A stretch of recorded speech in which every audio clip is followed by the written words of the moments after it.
Welcome to Real Talk with Arieta and Sera.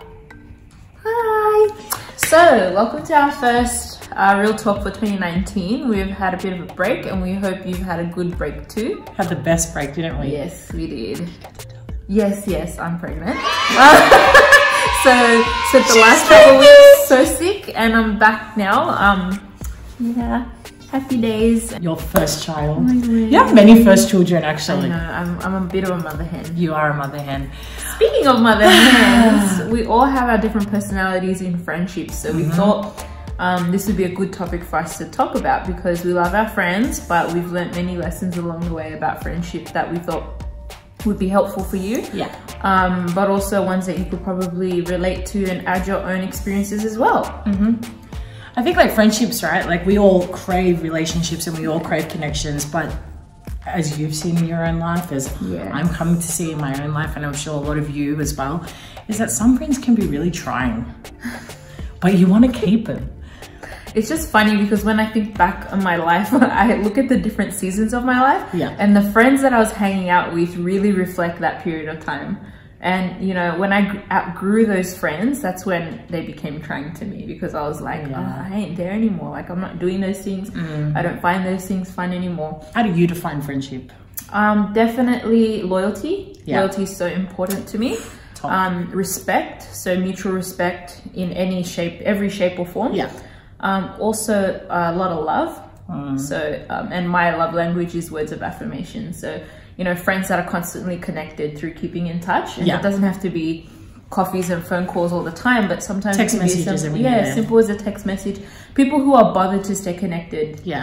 That's really important for me, and our values align really closely. Like I love that. I find that it's really hard to sustain a friendship when your values don't align because they might find certain things entertaining or funny, or they might advocate for certain things like that they're really passionate about, but you have absolutely no interest in it. You don't stand for it, you don't even believe in it, and it's hard to back someone up, like to support them or to expect them to support you when you have that conflict. I like to have friends that definitely will challenge me, but with love and respect. That's important. Really important to me as well, that my friends will actually tell me if I've done something wrong, and because if you don't tell me, sometimes I will never know that I've offended you. But yeah, that's what friendship is to me in my 30s now. Like going into my 30s, it's not about the amount of friends that I have, but it's about the quality of my relationships. And I don't necessarily count my friends, but I do appreciate the ones that I have in my life. What about you? What do you define as friendship? What I define as friendship, I think the definition has morphed over the years. It chops and changes as we go through different seasons in life, right? So for me, my go-to group is like my lionesses, which is I play rugby, and so I've been a part of the club since I was 17. I'm turning 24 this year, so you can only imagine the amount of friendships that have developed over those years. But separate to rugby, I have a community of girlfriends which I met through Arieta's house, which is the OG Rush Street Queens. And those women, like amongst the likes of like Lala and Greta and Nina, who I met through Arieta, have really helped me grow as a woman. So when I look at these two groups, I realize that you have different groups of friends or different groups of people who bring out different parts of you. And that's why I'm so grateful to have different communities of friends, because I realized over the years is that you can't take everyone with you. You can't take all your friends with you. Like my besties from year 12 have changed very much over the years, and like that's fine because I realized that they served me in that season of my life. But does that mean that I don't want to have anything to do with them?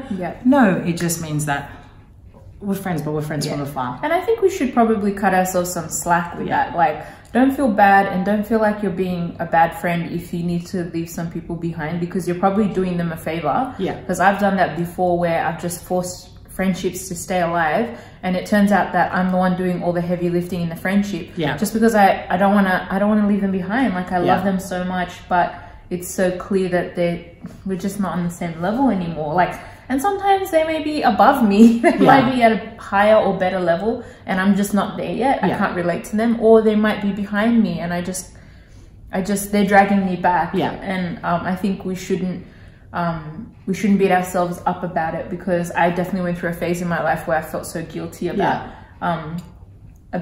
culling my friends. And I don't think it should be like a hard and fast thing. I think it should just happen organically and normally, and I think we should let that cycle happen as friends. Going back to the point, like, you know, we talk about friendships, right? Yes, and boundaries. And boundaries.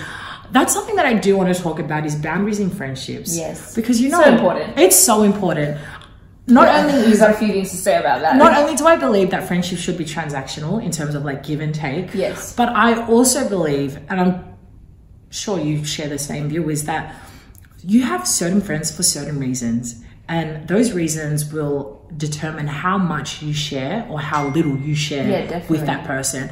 Like, I have friends who I am constantly with, and I'm like, yo, you're my girl, but I turn around and I'm like, I'm not telling you what I went through last night because I just don't know if you can handle that information and what you're going to do with that information. And sometimes it's just so unclear. Like, I think you kind of just judge them based on how they handle information that other people tell them. Before you go sharing, because you're right, you can't just throw your pearls out there. No. And I feel like, you know, going to characteristics of what makes a good friend, like you discretion, like in a capital D. Discretion. The big D word at the moment is discretion. The most important D to me. It is, because like this is something that is like a foundational thing in my relationship with my husband, right? Like, what happens between me and my husband stays between us. Like, I will never get on Facebook and have a massive rant about his weaknesses or something that he's done to me.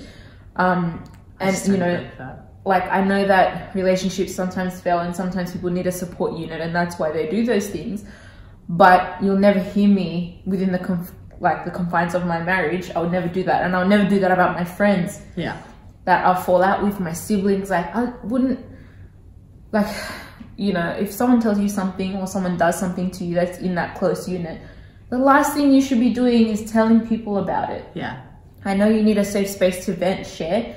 Like, you do that with someone that you know also has discretion. You don't blast that out to the world, because you're actually telling people more about yourself and that you can't be trusted than you are about the person that you're actually putting down.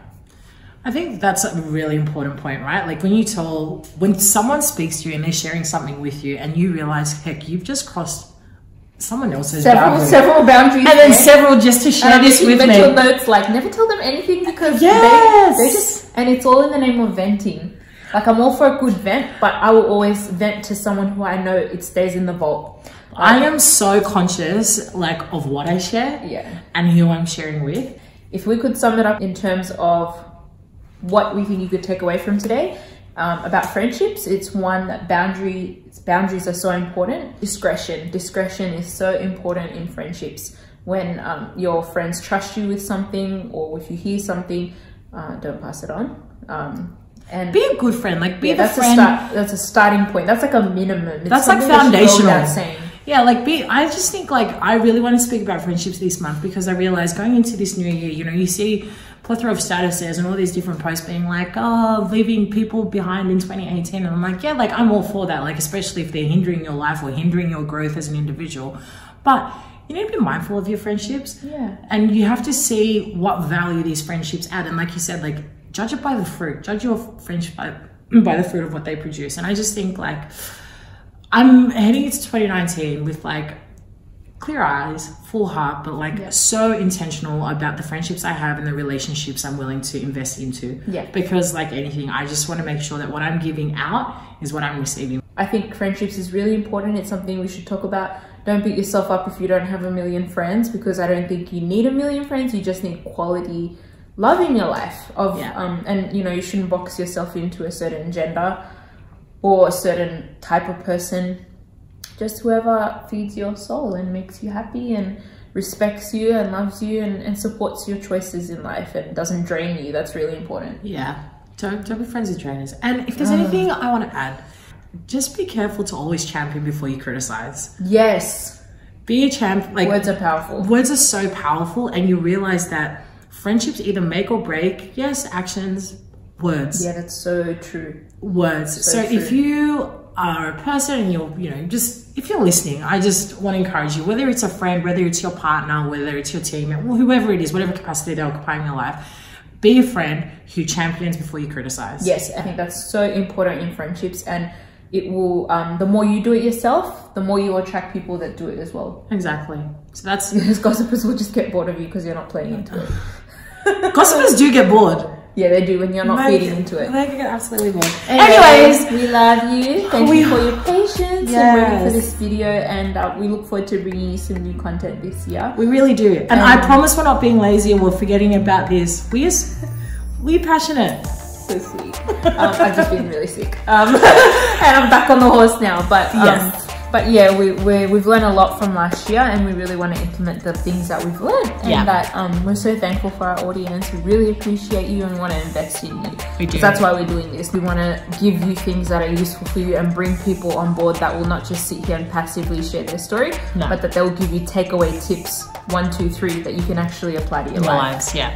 So we're thinking about you. We're so grateful for the people who ask us questions about Real Talk. And again, we look forward to bringing you episode 2. Yes. So be good friends. Ciao.